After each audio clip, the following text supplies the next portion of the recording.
There comes a moment in every human life when something stirs deep within, a quiet flame rising from the depths of the soul.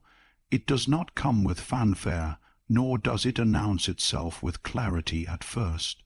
It begins as a whisper, a subtle restlessness, a feeling that there must be something more than merely surviving the days. This is the stirring of the inner fire, the awakening of purpose. For some, it arrives in the stillness of solitude, for others in the turmoil of suffering. But whenever it appears, it marks the beginning of a transformation that cannot be reversed. To recognize the signs of this awakening is to understand that your life is no longer random. It is charged with meaning. Tonight, I will share with you 5 signs that reveal your inner fire is activating your purpose. These are not abstract philosophies. They are experiences, deeply human, deeply real, and they can be seen in the lives of people across time and cultures. A deep restlessness is often misunderstood as a flaw, as if it were a sign of impatience or ingratitude. We are told from childhood to be satisfied, to accept our lot, to quiet the yearning that stirs within us. Yet the truth is that this restlessness is not a defect of character. It is the very spark of transformation. It is the inner whisper that insists you are not meant to merely survive within the confines of comfort and convention, but to awaken to a life infused with meaning.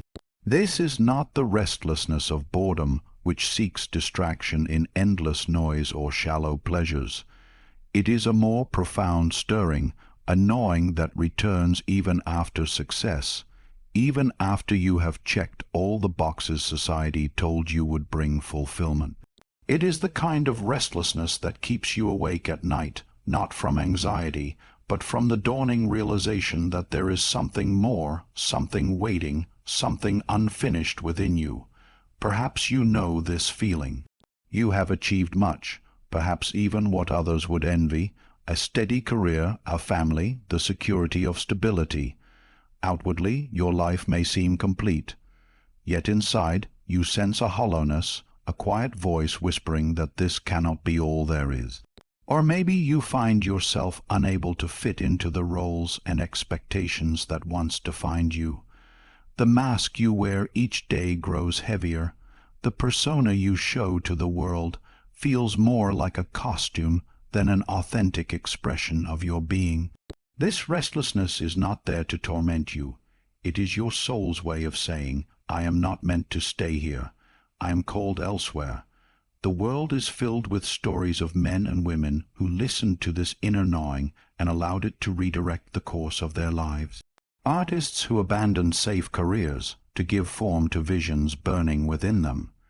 Teachers who left positions of prestige to work in forgotten villages where their gifts were needed most. Entrepreneurs who walked away from the security of steady income to create something that did not yet exist but called to them in dreams. Healers who turned away from conventional success to embrace the quiet work of mending hearts and bodies. At first glance, such decisions seem irrational, even reckless. Why would someone step away from comfort into uncertainty? Yet if you speak to those who have walked such paths, they will tell you that to remain where they were felt impossible. The cage of familiarity had become unbearable. The fire within them made the cost of staying greater than the fear of leaving. Even research confirms this hidden truth. A study conducted by Gallup revealed that 85% of workers worldwide are disengaged at their jobs. This staggering number is not simply a reflection of poor management or lack of motivation. It is evidence of something deeper, lives misaligned with purpose. People do not merely grow tired of their work. They grow tired of living a life that does not reflect who they truly are.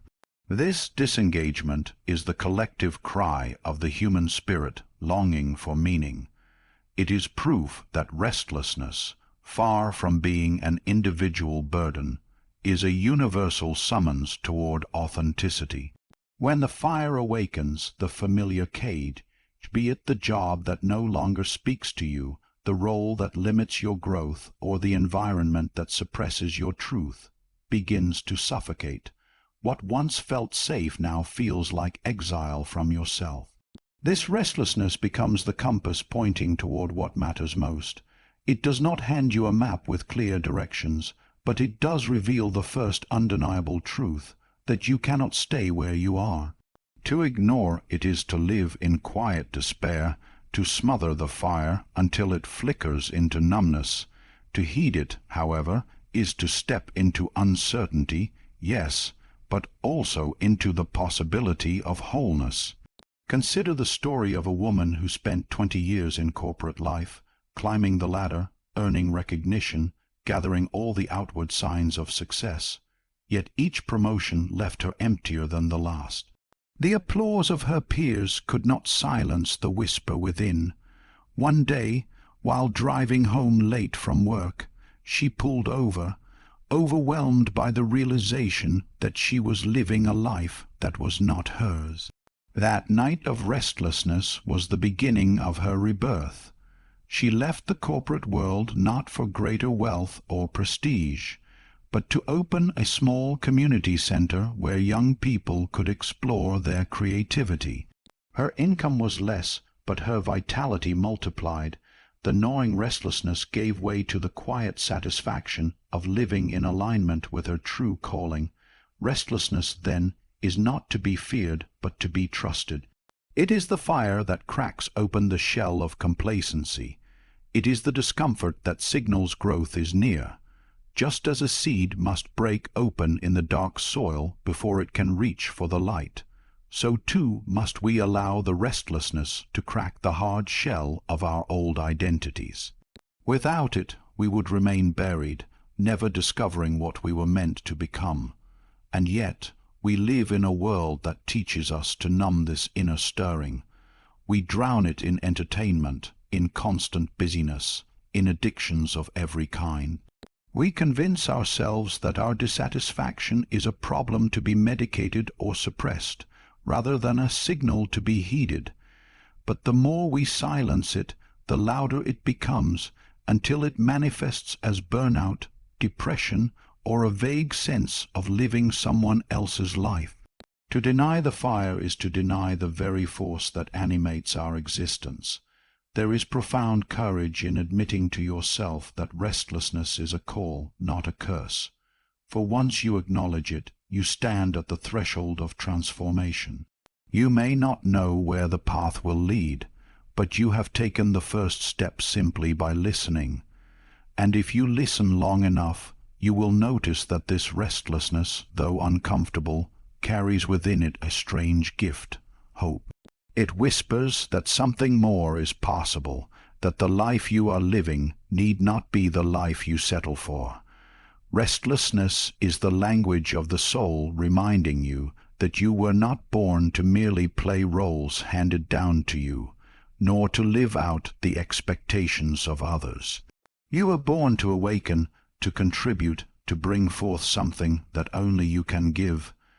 The inner fire does not speak in the voice of logic or conformity. It speaks in the raw pulse of longing, in the ache for authenticity, in the quiet rebellion against all that is false. It is the summons to leave behind the familiar shore and set out upon waters unknown, trusting that the current of life will carry you toward your true purpose. When you feel this fire, do not turn away. Do not cover it with excuses or wait for permission. Do not let fear convince you that restlessness is madness. It is not madness. It is the first awakening of your deepest self. And while the path ahead may be uncertain, one truth is certain. The fire will not let you remain in the cage. It will burn until you move, until you shed what no longer serves you, until you rise into the life that was waiting all along. When the inner fire begins to stir, one of the unmistakable signs of its awakening is a heightened sensitivity to injustice and meaninglessness. What once passed unnoticed or what you once rationalized as just the way things are, begins to weigh upon you with unbearable heaviness. The dishonesty you once tolerated in your relationships now feels like poison to your soul. The emptiness of your daily routine, the conversations that circle endlessly around superficiality, the motions you go through without passion or authenticity, all of it becomes intolerable. Even the suffering of others, which you may once have observed from a safe emotional distance, now pierces you as though it were your own. You feel the ache of the world more acutely, and your conscience refuses to let you turn away. This sensitivity is not a weakness. It is not fragility or oversensitivity in the shallow sense of the word. It is the birth of clarity, the refining of perception, the fire burning away illusions until all that remains before you is the raw essence of truth. It is no accident that those who awaken to their purpose often feel an increased dissonance with the world as it is. For when you begin to glimpse what life could be, you cannot help but see the gap between possibility and reality. To live asleep is to accept half truths, to nod along with lies, to adjust yourself to what is broken. But when the fire is alive, your spirit revolts against this compromise. You feel within yourself a demand not only to recognize what is false, but to step away from it, to stand for something greater, something that endures beyond comfort. We see this pattern again and again in the great stories of history. Movements of transformation rarely begin with grand strategies or perfect blueprints. They begin with an individual who could no longer bear the weight of falsehood. The civil rights movement ignited when ordinary men and women, led by voices like Martin Luther King Jr., refused to remain silent before the brutality of racial injustice. The fire of their awakened conscience became stronger than the fear of persecution, and their sensitivity became a collective force that shook the foundations of society. Similarly, countless revolutions of thought and spirit, whether in art, science, or culture, have sprung from individuals who could not accept the meaningless repetition of convention. They risked being misunderstood, mocked, or condemned, because to betray truth was more unbearable than to endure rejection. On a more personal level, this sensitivity shows up in everyday choices. Consider the man who worked for years in a company that thrived on deception, selling false promises to its clients. At first, he justified his role. Everyone else was doing it, and it provided stability for his family. But over time, his soul began to rebel. Each meeting felt like a betrayal, each sale an act of dishonesty that ate at him. He grew restless, weary, even sick in body from the dissonance. Finally, he left, not knowing how he would rebuild, but certain that to remain was to destroy himself from within. His colleagues thought he was foolish, but in truth, he had taken the first step toward aligning with his purpose. His heightened sensitivity, once dismissed as weakness, became the compass that saved his life. Modern psychology and research also give evidence of this truth. Studies on moral injury, the deep psychological harm caused when individuals are forced to act against their values, show that the cost of living in contradiction is profound. Soldiers, healthcare workers, and corporate employees alike report depression, anxiety, and burnout when they are compelled to remain in environments that contradict their conscience. The soul cannot thrive where meaning is absent. And so, what we often label as burnout or stress may in fact be the soul's alarm system, warning us that we are living in ways that betray our deeper truth. The temptation, of course, is to numb this sensitivity, to bury it under distractions, or to silence it with rationalizations. It can feel easier to remain quiet, to continue playing the roles expected of you, to go along with the comfortable lies that others still accept. But deep within, you know this is a betrayal of the fire. For every time you ignore the voice of conscience, every time you compromise with what you know is false, the flame dims a little, and life feels a little less alive. The price of this denial is not merely external, it is internal. It is the slow erosion of your own soul.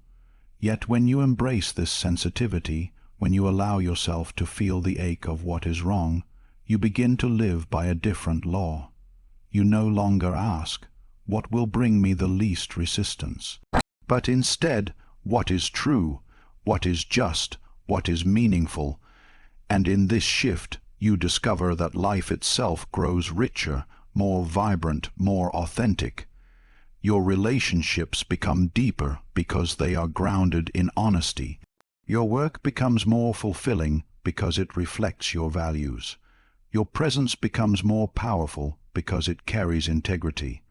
This does not mean the path will be easy. To live in alignment with your fire often means you will stand against the tide. You may lose friendships that were built on convenience rather than truth. You may walk away from work that once provided comfort but now feels like a cage. You may face criticism, misunderstanding, even hostility from those who are not ready to confront what you now see clearly. But the cost of silence is greater than the cost of courage. To betray your soul is to live a half life. To follow your fire is to live fully, even if the road is steep. In time, you may find that this sensitivity draws you not into bitterness, but into compassion. For once you have seen the falsehoods of the world, you also recognize that many are still trapped within them, asleep to their deeper calling. Your heart begins to ache not only for your own truth, but for the truth of others. You long not merely to free yourself, but to serve something greater, to contribute to a world where authenticity, justice, and meaning are not rare, but natural. This is the paradox of the fire. It burns away illusions, yes, but it also illuminates a path forward. It is not only destructive, tearing apart what is false, but also creative, making space for something more real, more enduring, more whole. To feel deeply, to grow sensitive to what is unjust and meaningless, is not to become fragile. It is to become alive. It is to awaken to the summons of the soul, to the quiet yet unshakable demand that your life be guided not by comfort or conformity, but by truth itself. There is a mystery in the way life itself responds when you begin to walk in the direction of your deeper calling. Where once the weight of the day felt heavy, and even the smallest tasks drained you of vitality, suddenly you find that energy is not something you must force or manufacture, but something that flows through you as if from a hidden spring. This is not the energy of adrenaline, which burns hot and fast and then leaves you empty. It is a steady current, an enduring fire that fuels you from within. When your inner flame is activated, when you are living in even partial alignment with your true purpose, you begin to notice that the very things which might exhaust others seem to awaken you. Work becomes less of a burden and more of a channel. Hours can pass, and instead of depletion, you feel strangely restored, as if you have been given back more than you gave. This is because purpose does not drain, it fuels. Alignment with your deeper calling organizes your being. It harmonizes the scattered energies of mind, body, and soul into a singular current that flows in one direction. Misalignment, on the other hand, fractures you. It divides your energy into competing fragments, the self you show the world, the self you suppress, the roles you perform but do not believe in. It is no wonder that exhaustion is so common in a world where so many lie divided against themselves. But when the false self begins to burn away, when you move toward what is authentic, you no longer fight yourself. You no longer squander your vitality on maintaining appearances, silencing your truth, or pretending to be what you are not. That wasted energy is reclaimed, and it surges into your life as clarity, enthusiasm, and resilience. Consider the story of Malala Yousafzai, who as a young girl in Pakistan dared to raise her voice for the right of girls to be educated.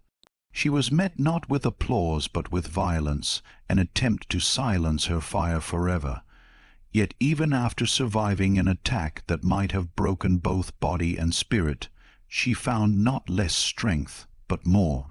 Her voice grew louder, her influence greater, her courage more radiant. Her fire did not consume her, it magnified her vitality. This is the paradox of purpose. Even in the midst of struggle, even in the face of adversity, it fuels rather than drains. When the cause is true, when the alignment is real, energy multiplies rather than diminishes. You may not face circumstances as dramatic as Malala's, but the principle is the same. Perhaps you have had moments when you were immersed in something that mattered to you so deeply that you lost track of time. Maybe it was teaching, creating, building, caring for others, or even solving a problem that awakened your natural curiosity. Hours passed, and when you finally stopped, you realized you felt lighter, more alive, more awake than before. Psychologists call this state flow, but ancient traditions recognized it long before modern science. It is the experience of the soul aligning with the task at hand, and in that alignment energy flows without resistance.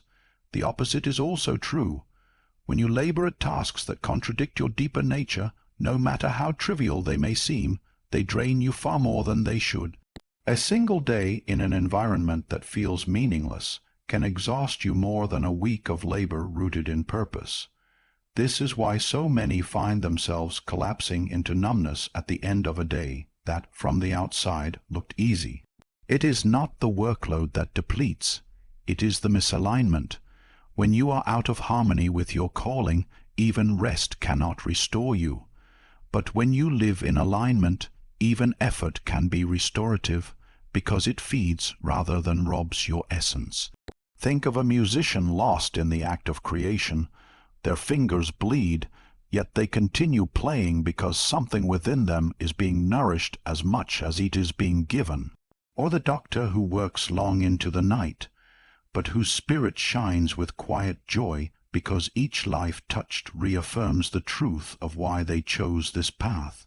Or the activist who marches under the weight of exhaustion, but feels within that strange replenishment that comes from knowing they are walking in integrity with their values. The energy is not theirs alone. It comes from the fire, from the deeper current of life itself flowing through them. There is a profound lesson here. We often chase energy from external sources, stimulants, entertainment, constant novelty, believing that vitality must be extracted from outside ourselves.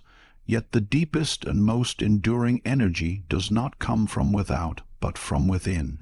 It arises when the inner and outer life fall into harmony, when what you do resonates with who you truly are. In that alignment, energy ceases to be something you chase and becomes something that naturally overflows. But this does not mean that living in purpose is without challenge. There will still be days of fatigue, obstacles, and doubt. The fire does not exempt you from the human experience. What it does is transform how you meet it. Fatigue in alignment feels different than fatigue in misalignment. It is the tiredness of a runner at the end of a race, the exhaustion that carries within it a deep satisfaction, a knowing that every ounce of energy spent has been meaningful. It is a tiredness that restores rather than destroys. Perhaps you have seen this difference in the eyes of people around you. The one who drags themselves through each day, dulled by routines they do not believe in, speaks with a heaviness that no amount of rest seems to heal. And then there is the one who, despite long hours and immense challenges, carries a light, a presence, a vitality that cannot be explained by physical health alone.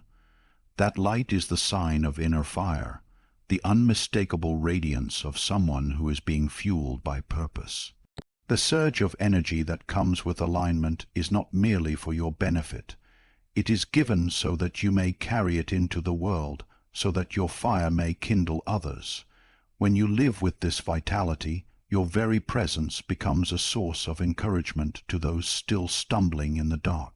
You remind them, not with words but with your very being, that there is more to life than survival. You embody the truth that energy flows where purpose resides, and that the soul is never more alive than when it is living authentically. So when you notice this surge of energy, when you find yourself strangely awakened by tasks that once seemed impossible, recognize it for what it is. It is not coincidence, it is not chance. It is the evidence of your inner fire, the proof that you are stepping into alignment with your deeper calling. It is life itself affirming your path, whispering to you through vitality, "This is who you are. Keep going." And in that moment, you understand that the fire within you is not destructive, but profoundly creative. It is burning away the false so that the true self can thrive, and in that thriving, your energy becomes not just your own, but a gift to the world. There comes a time when the outer world, with all its endless noise, chatter, and distraction, begins to feel unbearably heavy. The voices of others, the constant pull of demands, the pressure to respond, perform, and engage, all of it that once seemed natural, suddenly feels suffocating. What once entertained you now feels hollow, and what once kept you busy now feels like a theft of your life's energy. This is not a sign of withdrawal in the shallow sense. It is not the same as turning away from life or abandoning the world. Rather, it is the soul's request for space, for breathing room, for silence. When the inner fire awakens, you begin to feel a deep pull towards solitude and reflection, not as a rejection of others, but as a turning inward to the source of your own life. It is not isolation, but incubation. It is the moment when you realize that the voice you most need to hear is not the world's, but your own. This pull towards solitude is ancient. Great shifts in human lives often begin in hidden places, far removed from the stage of public life. The monk who enters his cell not to escape humanity, but to deepen his connection to the divine. The thinker alone in her study, wrestling with questions that cannot be answered in the noise of the marketplace. The artist in her studio, turning silence into creation, shaping visions that no conversation could have summoned.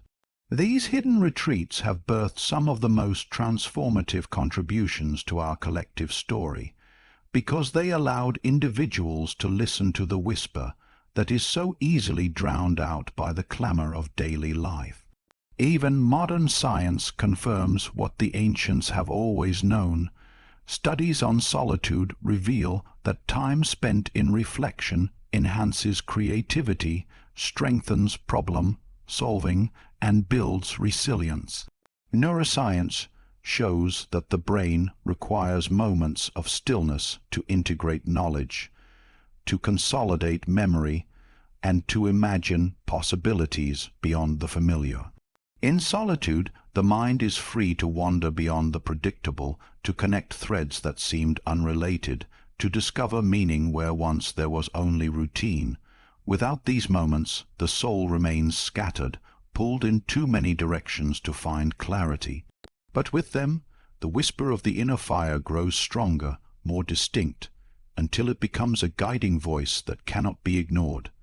Think for a moment about how rare true solitude has become in our world.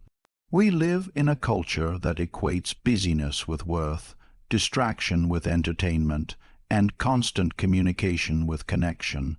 Silence has become uncomfortable for many, and solitude is often mistaken for loneliness. But there is a vast difference between the two. Loneliness is the pain of feeling cut off from others, while solitude is the joy of reconnecting with yourself. Loneliness diminishes the soul, solitude restores it. When your fire is awakening, you begin to notice this difference. The hours alone that once felt empty now feel rich. The silence that once unnerved you now feels like a sanctuary. You crave the quiet not to escape, but to return home. Many of the greatest transformations in history were prepared in silence. Consider the years spent in obscurity by spiritual teachers, leaders, and visionaries before they stepped into the world with their message. Jesus spent 40 days in the wilderness. The Buddha sat beneath the Bodhi tree in meditation. Writers and poets have spoken of long hours of solitude as the soil in which their words took root. Even inventors and scientists, those whose contributions reshaped the modern world, often describe the insights that came in quiet moments when they withdrew from the noise. What is born in solitude is not meant to remain hidden forever, but it must first gestate in silence before it can be shared with the world. In your own life, you may find this pull manifesting in simple ways. Perhaps you begin to crave walks alone, where the rhythm of your steps allows your thoughts to settle into clarity. Perhaps you find yourself journaling late at night, pouring out the fragments of your inner world until they form patterns you had not seen before. Perhaps you simply turn off the devices that tether you to constant noise and discover the relief of hearing nothing but your own breath. In these moments, you realize that solitude is not empty. It is full. It is full of the voice of your soul, the murmurings of your intuition, the presence of the fire that is shaping you. This process is not always comfortable. To sit in silence means to face yourself without distraction. It means to encounter the questions you have long ignored, the feelings you have numbed, the fears you have buried. At first, this confrontation can feel overwhelming, and many turn away from it because it demands honesty. But if you remain, if you allow yourself to sit with what arises, you discover that even your shadows are not enemies. They are messengers carrying truths you have resisted but need to integrate. In solitude, the fire burns not only brightly but deeply, consuming the illusions you carried, melting away the masks you wore, until only the essential remains. And yet, solitude does not alienate you from the world. It prepares you to re-enter it more authentically. The time spent in silence gives shape to your voice, clarifies your values, and strengthens your resolve. You emerge from solitude with a deeper sense of who you are and what you are called to do. Just as iron is forged in fire, so too is your soul shaped in the forge of solitude. The world will always attempt to pull you into its chaos, but when you have listened deeply in silence, you carry within you a center that cannot be shaken. This is why the pull toward solitude is such a vital sign of your fire's activation. It signals that you are being drawn into the depths where transformation occurs. It shows that you are no longer content to skim the surface of life, but are willing to descend into the well of your own being. And in that descent, you discover treasures that cannot be found elsewhere: clarity, strength, vision, and an intimacy with your own soul that becomes the foundation of all else. So when you feel the call to withdraw, to sit in silence, to retreat from the endless demands of noise, honor it. Do not dismiss it as weakness or isolation. Recognize it as the natural rhythm of the fire within you, for just as the seed must rest in the darkness of the soil before it can push through into the light, so too must your soul rest in solitude before it can emerge renewed. The world may not understand your need for silence, but the world does not yet understand the transformation that silence is preparing within you. In solitude, your fire is not extinguished, it is refined, strengthened, and shaped into a force that, when revealed, can illuminate not only your life, but the lives of all those you will touch. There comes a moment when the fire within you grows so strong that it can no longer remain contained in the narrow chamber of personal desire. At first, this awakening begins with the inward journey, the discovery of restlessness, the breaking away from illusions, the reclaiming of energy, the silence that shapes you. But as the flame matures, it inevitably seeks to expand outward, to illuminate not only your path but the paths of others. This is the most unmistakable sign that the fire is truly alive, a growing desire to serve something greater than yourself. It is not a duty imposed from outside, nor a moral obligation you adopt to appear virtuous. It arises from the very core of your being, as natural as the way a flame radiates heat and light. You begin to feel a pull, a longing, a quiet but persistent question echoing in your heart. How can my life contribute to others? How can my story, my pain, my gifts serve the whole? True purpose is never satisfied with self-gain. It cannot remain confined to accumulation, recognition, or personal success, because those pursuits, while seductive, reveal their emptiness once the fire has touched you. You may once have chased wealth, approval, or achievement, believing they would satisfy the longing within, only to discover that the more you grasped, the less fulfilled you felt. But when your inner flame rises, the axis of your life shifts. You begin to measure worth not by what you possess, but by what flows through you into the lives of others. You discover that meaning is not something you hoard, it is something you give. This does not always manifest in dramatic ways. You may not stand before crowds, lead revolutions, or write words that echo across centuries. But purpose does not demand spectacle, it demands authenticity. The teacher who pours herself into her students with patience and love, the father who breaks the chain of generational pain by choosing gentleness where he once knew only violence, the neighbor who tends to the lonely with quiet compassion. These are not small acts. They are acts of fire, and they ripple outward in ways the world may never fully measure. The greatest fulfillment does not come from the size of the act, but from the truth it carries, and truth, when shared, always serves. Consider how often those who have endured suffering become the ones who heal others most deeply. A man who struggled with addiction later mentors those still trapped in its grip, his scars becoming proof that healing is possible.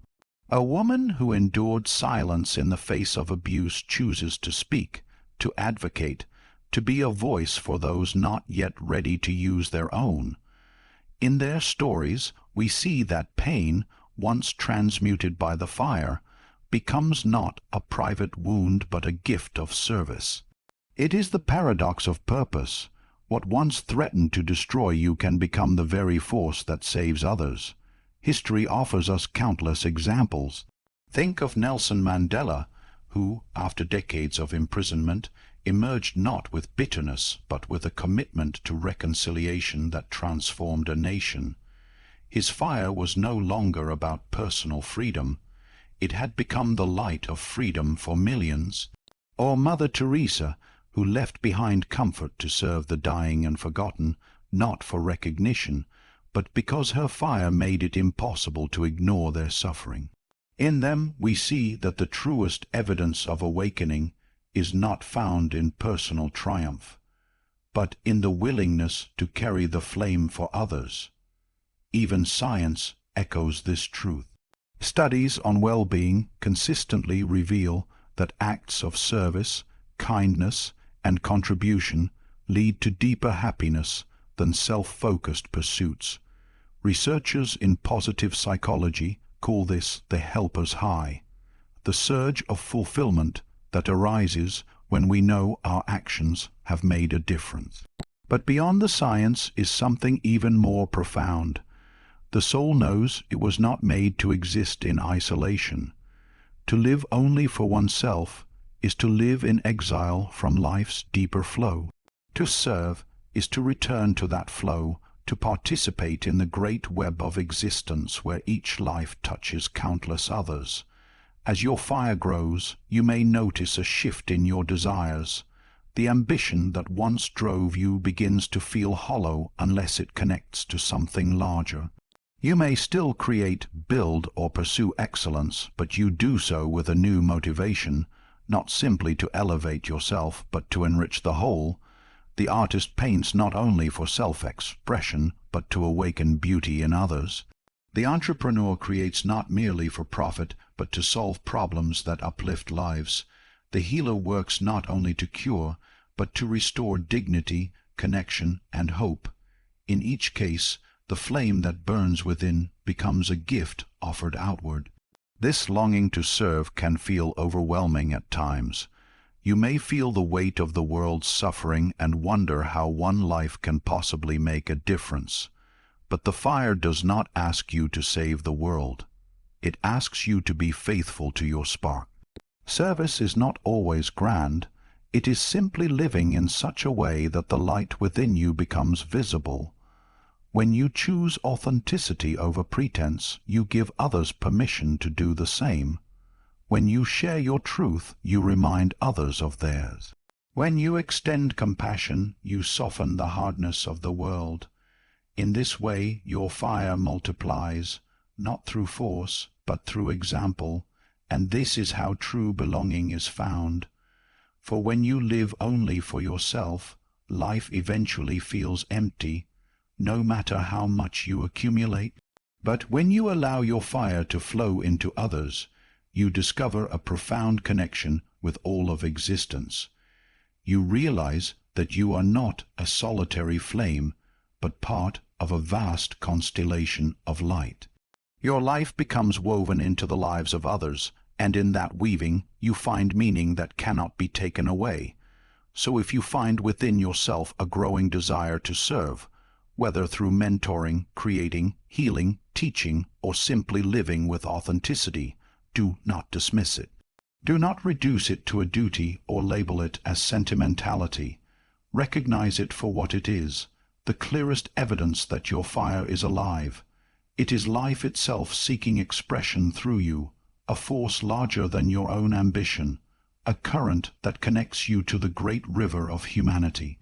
The longing to serve is the soul's way of affirming that you have awakened, that you are no longer living for survival alone, but for the unfolding of something eternal. And in the end, it is not the possessions you accumulate, the titles you achieve, or the comfort you maintain that will matter. It is the light you ignited in others, the fire you passed on, the way your presence became a torch for those who were still walking in darkness. For the flame that burns within you was never meant to remain yours alone. It was meant to spread, to multiply, to kindle other fires until the world itself shines brighter, because you were here.